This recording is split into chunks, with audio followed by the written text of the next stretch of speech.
हमारे चैनल को लाइक करें, शेयर करें और सब्सक्राइब करो और बेल आइकॉन को दबाओ।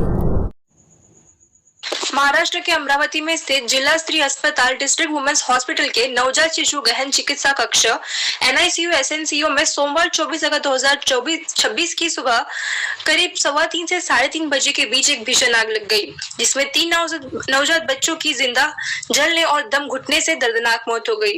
इस हृदय विदारक हादसे की मुख्य जानकारियां इस प्रकार है। आग का कारण अस्पताल की तीसरी मंजिल पर बने special newborn care unit SNCU में अचानक एक वेंटिलेटर थर्मल यूनिट में धमाका हुआ, जिसके बाद वार्ड में तेजी से आग और धुआं 36 बच्चों को बचाया गया। हादसे के वक्त वार्ड के अलग अलग सेक्शन में कुल 39 नवजात बच्चे भर्ती थे। आग लगते ही वहां मौजूद डॉक्टर, नर्सों और सुरक्षा कर्मियों ने मुस्तैदी दिखाते हुए तुरंत 36 बच्चों को सुरक्षित बाहर निकाल लिया। आग भड़की थी, वहां 9 बच्चे वेंटिलेटर या लाइफ सपोर्टर पर थे। इनमें से 3 गंभीर रूप से बीमार और समय से पहले पैदा हुए बच्चों की झुलसने व दम घुटने से मौत हो गई। बाकी बचे 6 बच्चों को तुरंत सुपर स्पेशलिटी अस्पताल में इलाज के लिए शिफ्ट किया गया। परिजनों का आक्रोश। अस्पताल के बाहर मौजूद पीड़ित परिवारों और रिश्तेदारों में इस घटना को लेकर भारी गुस्सा है। कुछ परिजनों का आरोप है कि आग लगने के समय वार्ड के water spray fire sprinkler system काम नहीं कर रहा था, जिससे तुरंत सक्रिय हो जाना चाहिए था। सरकार का एक्शन और मुआवजा। जांच के आदेश। महाराष्ट्र के मुख्यमंत्री देवेंद्र फडणवीस ने इस घटना को अत्यंत दुखद बताते हुए इसके लिए उच्च स्तरीय जांच, हाई क्वालिटी इंक्वायरी के आदेश दिए हैं। इसके लिए एम्स, चिकित्सा शिक्षा और अनुसंधान निदेशालय DMER के विशेष तज्ञों को और बिजली विभाग के इंजीनियरों की एक विशेष कमेटी बनाई गई है। मुआवजा। सरकार ने मृत बच्चों के पीड़ित परिवारों को 5-5 लाख रुपए की आर्थिक सहायता देने का ऐलान किया है। इसके साथ ही घायल बच्चों के इलाज का पूरा खर्चा भी सरकार उठाएगी। चीफ एडिटर आसिफ तडवी के साथ में एंकर समीना रहमान तडवी की खास रिपोर्ट। देखते हैं हमारे साथ किंग स्टार न्यूज। हमारे चैनल को लाइक करें, शेयर करें, सब्सक्राइब करें।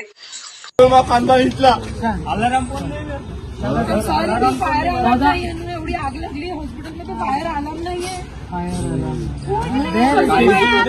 काही सुविधा नाही. ते दवाखान्यात पाहिजे आम्हाला. सगळं पार्सलचं काम करतो मी, दादाची पार्सल डिलिव्हरी बॉय आहे मी. फॉर्च्युनरमध्ये तुम्ही सांगा तिथं प्रशासक काय करत आहे तिथला. आम्ही दवाखाना आहे ना, तो महिलांचा दवाखाना आहे, बाळाचा आहे ना, तिथं लक्ष पाहिजे ना सगळ्याच अधिकाऱ्याला. पण आमच्या कालपर्यंत ज्या कंडिशन मध्ये होतं त्या कंडिशन मध्ये बोलत नाही. आम्ही विचारतो बाळाला काय तब्येत आहे, काय झालं, शब्द बोलत नाही. पैसे द्यायला लागते, बोलत नाही. म्हटलं या पोरींना त्यांनी अंदर जाऊ दिलं. त्यांना किती रिक्वेस्ट करायला लागले तर तो पाहू द्या म्हणून अंदर जायसाठी. 7 वाजेपर्यंत माहिती बाबू पाहिला ना, मा बाबू कसा होता म्हणून. आणि मा बाबू पाहिजे, बायकोला काय सांगेन मी. बाबू माझ्यामध्ये सांगितलं मी ना, बायको काय करण, बायकोचं काय. तुम्हाला काय ऍक्शन घेते आम्हाला. आम्ही नागपूर शिफ्ट करायला तयार होतो. त्यांनी म्हटलं तहसीलवाल्यांनी काय म्हटलं, त्यांनी मग नंतर की इथे फॅसिलिटी अवेलेबल झाली तेव्हा सोयच नाही. तुम्ही तर कशाला ठेवला. तुमच्याकडे इलाज नाही होता.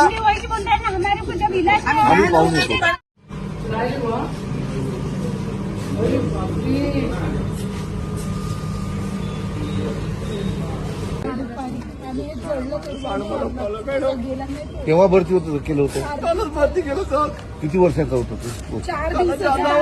10 वाजता कालच झाला माझ्या बाळाचा जन्म. आम्हाला इकडे रेफर तुला कोणी सांगितलं.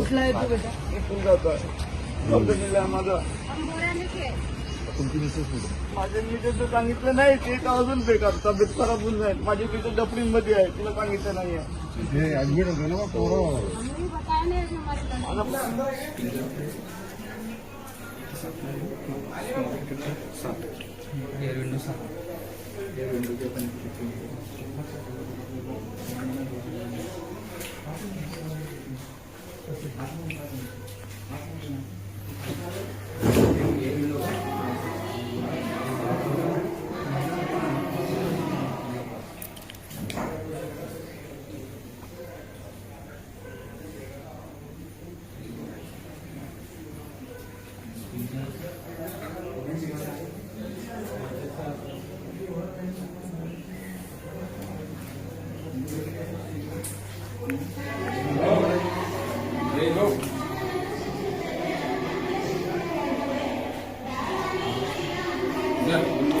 असतं अशी ते तिकडं काही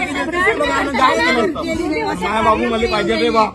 तुमच्या सरकारच्या एक नर्स नाही मिळली भाऊ, एक नर्स नाही मिळली, डॉक्टर नाही मिळलं, पुन्हा मिळलं, माय पोरगा मिळा, बोले माय पोरगा मिळा, माय पोरगा मिळा, मला नाही पोराचा म्हणजे मा पोरगा झाला मध्ये खुर्चीला झोपलं 3 वाजता मला माहित पडलं का आग लागली आहे म्हणून, पण मा पोरगा मरम पावलं ते मला माहित होतं त्याच्या आहे म्हणून. सगळे जे पोरगे वाचून होते मला माहित नाही पडलं. 7-8 वाजतापासून मी गर्दीमध्ये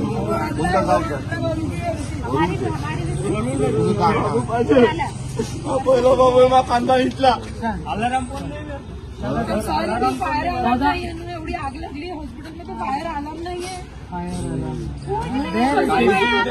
काही सुविधा नाही. ते दवाखान्यात दिली पाहिजे आम्हाला.